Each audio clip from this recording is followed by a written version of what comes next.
اس باشندے کے دل میں اور اس فرد کے دل میں جو اس ہندوستان کی دھرتی پر رہتا ہے بڑی ہی فرحت و مسرت کے ہوا کرتے ہیں۔ ایک وہ دن ہوا کرتا ہے کہ جب اس آئین کی تحفظ کی مثال پیش کی جاتی ہے، اور دوسرا وہ دن ہوا کرتا ہے کہ جب ہندوستان کی آزادی کے تئیں ہمارے اکابر نے اور ہمارے بزرگوں نے اس دھرتی کو اپنا خون، اور صرف خون ہی نہیں جگر کا خون دیا تھا۔ لیکن ان سب کے باوجود اہل باطل کی طرف سے، برادران وطن کی طرف سے مسلمانوں کے تعلق سے ایسے سوالات روز بروز اٹھائے جا رہے ہیں، اور روز بروز مسلمانوں کو یہ کہا جا رہا ہے کہ یہ وطن مسلمانوں کا نہیں، اس وطن میں رہنے کا حق مسلمانوں کا نہیں۔ اگر اس وطن کو کسی نے آزاد کرایا ہے تو کہنے والے یہ کہہ رہے ہیں کہ اس وطن کو دوسرے ملک اور دوسرے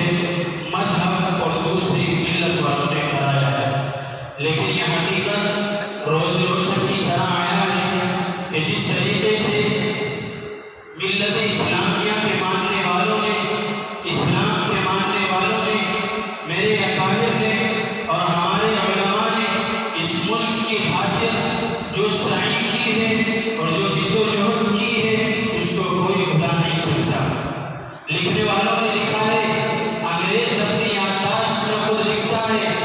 کہ اس دھرتی پر اگر آزادی کا سب سے پہلا نعرہ کسی نے لگایا ہے تو وہ پہلا نعرہ شاہ عبدالعزیز محدث دہلوی کا تھا۔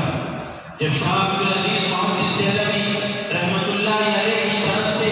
آزادی کا نعرہ لگا تھا تو ملک کے چپے چپے میں اور ملک کے کوچے کوچے میں، ملک کے بوٹے بوٹے اور پتے پتے سے یہ آواز آنے لگی تھی کہ اب اگر چاہیے تو آزادی چاہیے، اب اگر چاہیے تو غلامی کو، غلامی کی زنجیروں کی توڑ چاہیے۔ میرے عزیزوں، ان سب قربانیوں کے باوجود ہم سے یہ سوال کیا جاتا ہے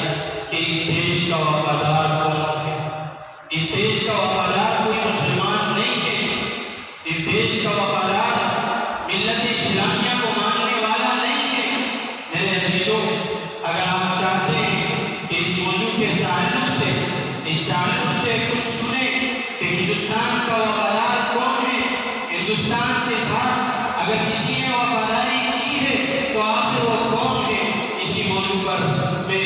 چند منٹ گفتگو کرنے کے لیے دعوت دے رہا ہوں یہاں کے عربی پڑھنے کے طالب علم عزیزم محمد فیضان سلام کو کہ وہ آئیں اور اس موضوع پر روشنی ڈالیں۔ تجھے مبارک ہو حکمرانی